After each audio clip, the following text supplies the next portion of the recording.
Saludos amigos del canal.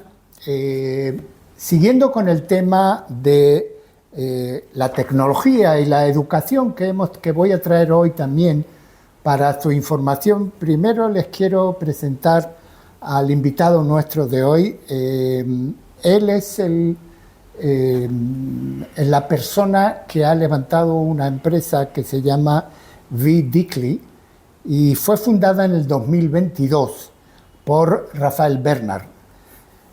Durante sus estudios de pregrado en matemáticas de la Universidad de Bar-Ilan, Rafael trabajó como instructor en clases de apoyo en escuelas primarias. Él pronto se dio cuenta de que con un enfoque diferente era posible conectar fácilmente a los niños con matemáticas y que la sonrisa que se dibuja en sus rostros en ese primer momento mágico era solo el comienzo. Rafael elaboró los primeros planes de estudio con la ayuda de Prajakti Gokhale, que es profesora de estudios numéricos y métodos védicos de la Universidad de Pune en India. Juntos formularon un programa de estudios único que combina antiguas técnicas de un cálculo rápido con enfoque pedagógico moderno. Y sin más palabras, yo quisiera empezar a entrevistar a Rafael. Rafael, thank you very much for coming. Thank you very much for your time. Thank you for having me. And I will start with the first question. Can you explain the core product or program that V-Dickley offers to schools today? Yes, so right now we work with around 30 schools in Israel mainly, and it's all across the country.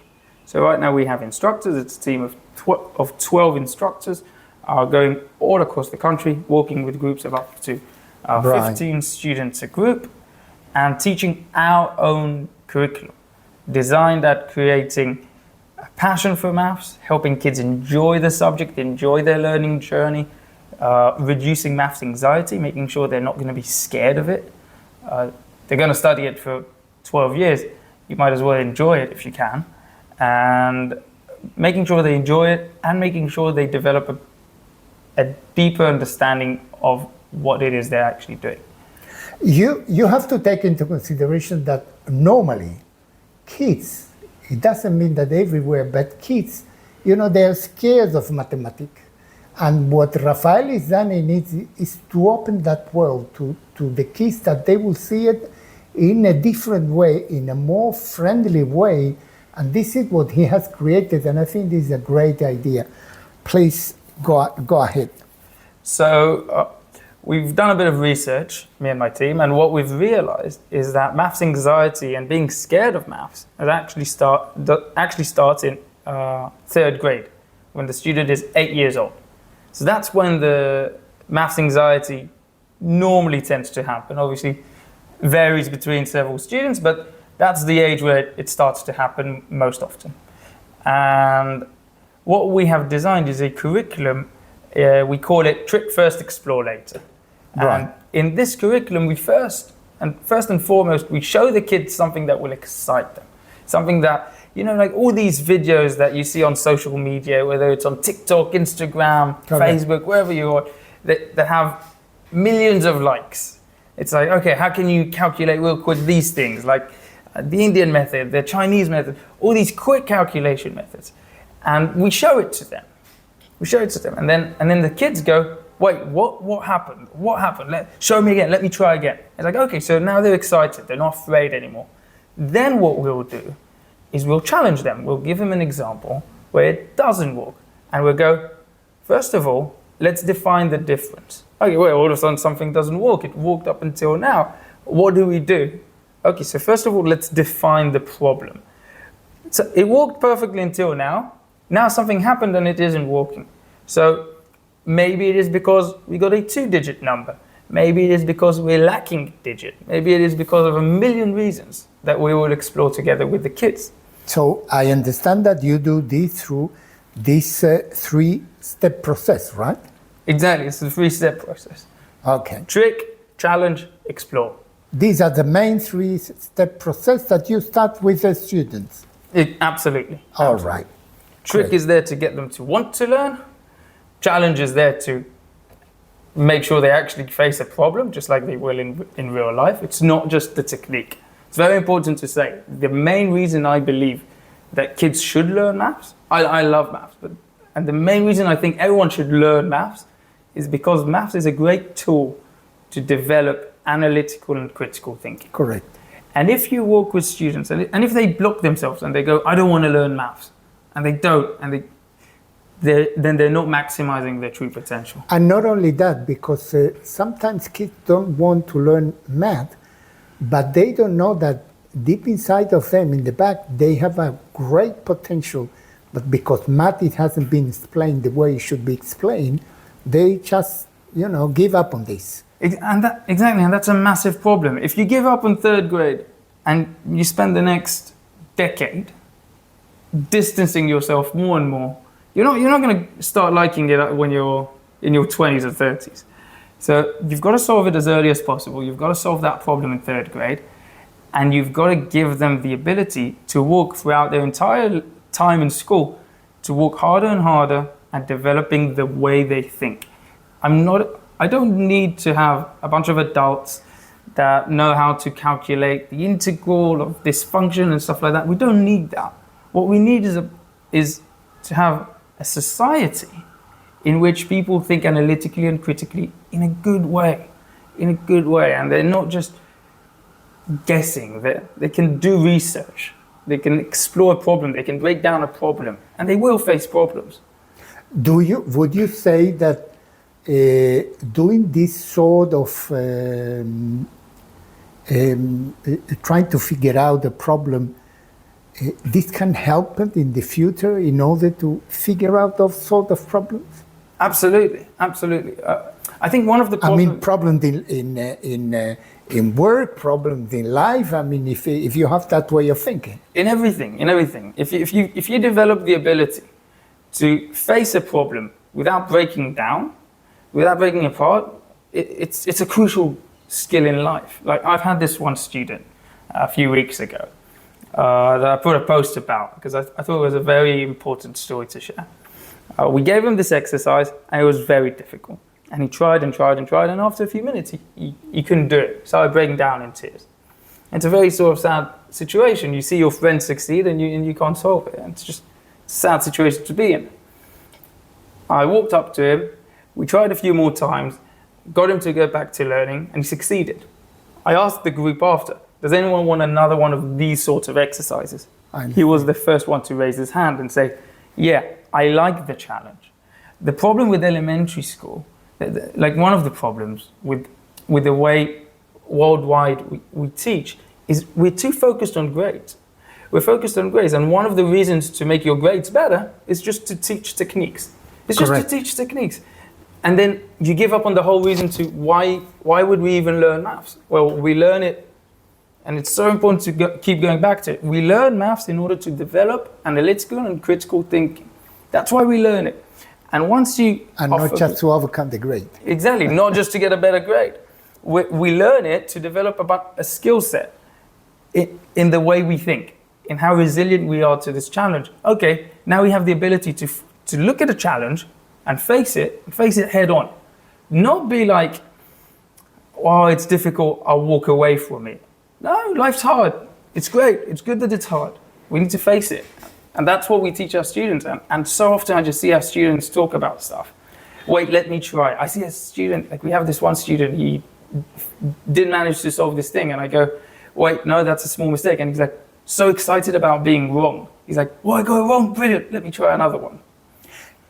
Do you have in some way a strict policy against screens in classroom, or? So it's not a strict policy against screens in classrooms. Sometimes I like to use them.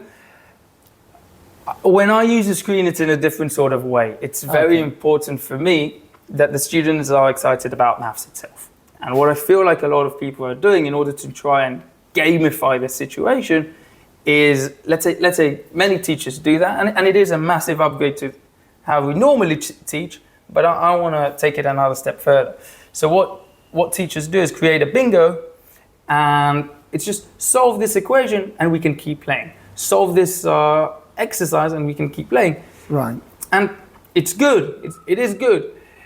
But the problem is, you position maths as just do this and then you can keep playing. It's like the annoying part is the maths. I just want to keep playing. Let's just play bingo. And what we like to do is get the students excited about the maths itself. And what a student wants in our lesson is, give me another exercise, give me another drill. That's what the students want. And so when I play a game, I play very specific games with the kids that will help them walk on this part of geometry or this part of fractions and all these things. But it's still purely maths. I won't play a game that's not mathematical, or that puts maths as a border.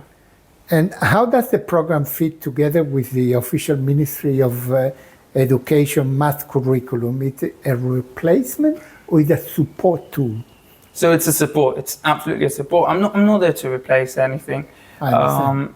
Certain things we do teach differently, and we're happy to share the way we teach and a lot of our lesson plans with schools. Just recently sent them a game that can really help the students understand geometry better, for instance.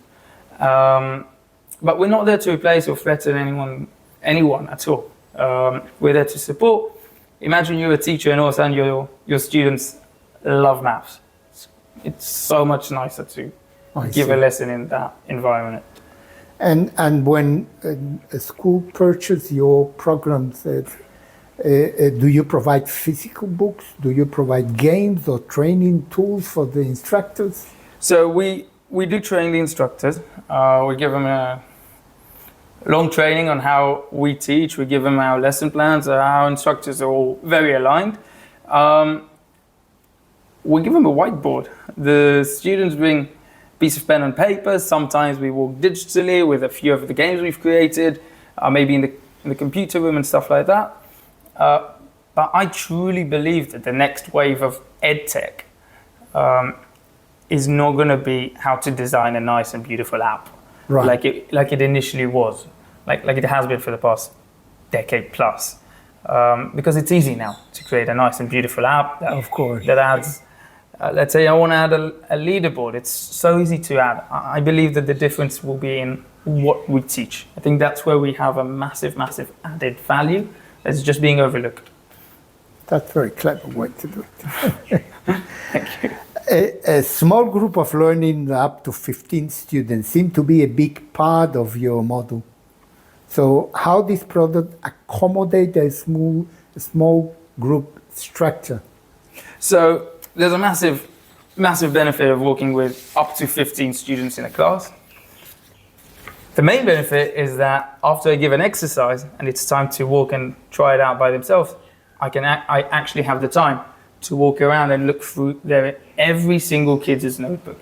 And I don't need to overlook anyone, and I don't need to forget about anyone. I have the time to go through and look at every single notebook. And that's a massive advantage.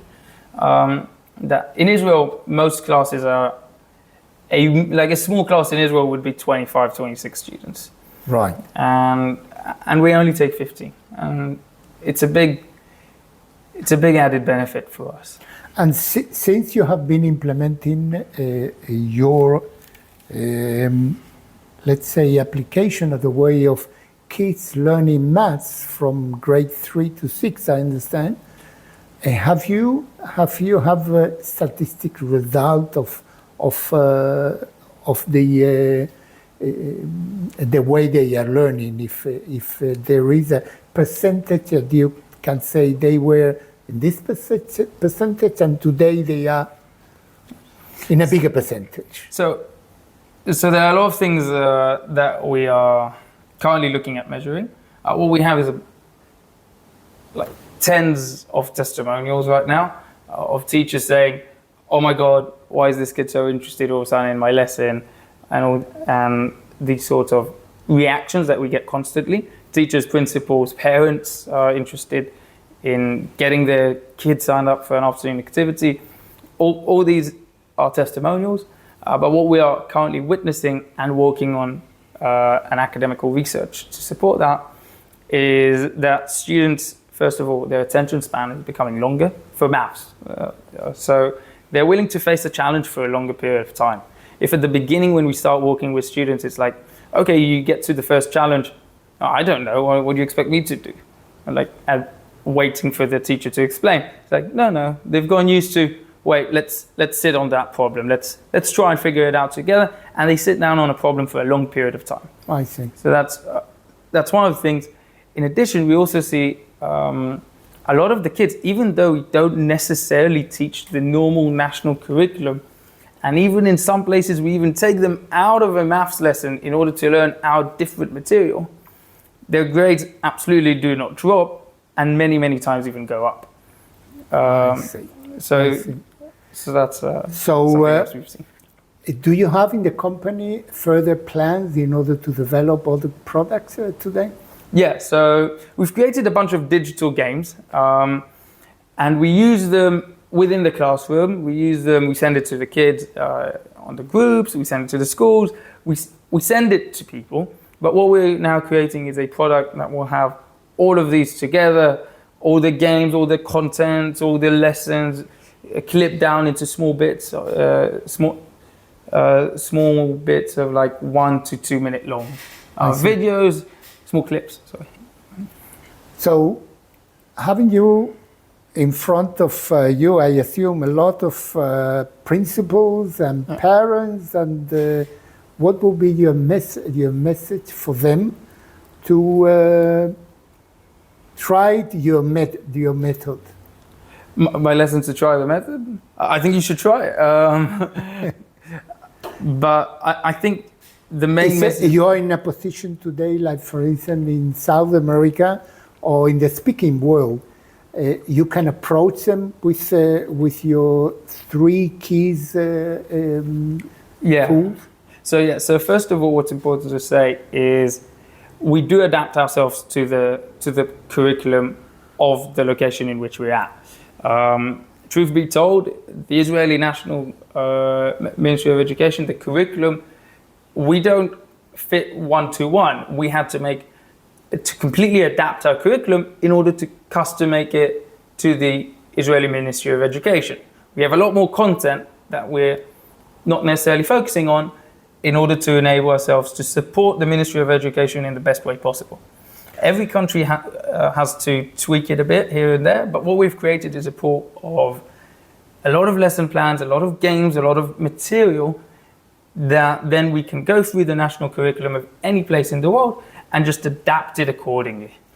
Espero que hayan entendido lo que acaba de decir Rafael, de que métodos que ellos realizan se pueden adaptar a cualquier método o cualquier otro país según las enseñanzas de cada país, según los métodos de matemática que tengan en cada país.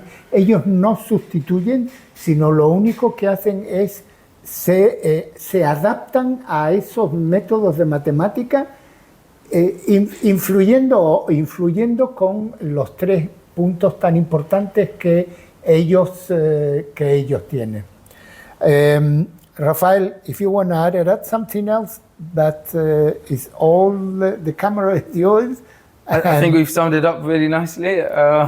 Thank you very much for having me. Thank you very much for your time. And if people have to address to you, do you have, I understand that you have a web page where they can address to you.